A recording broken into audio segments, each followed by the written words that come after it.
Inip na nga ako eh. Kamara.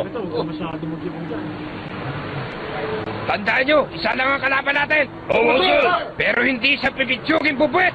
Kaya huwag nyo siyang mamalitin. Opo, sir.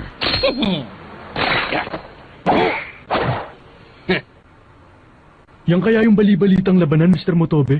Yan na yun. Pero bakit po ang dami nilalaban sa isa? Matindi po ba talagang darating na kalaban? Manahimik ka dyan. Manood na lang tayo.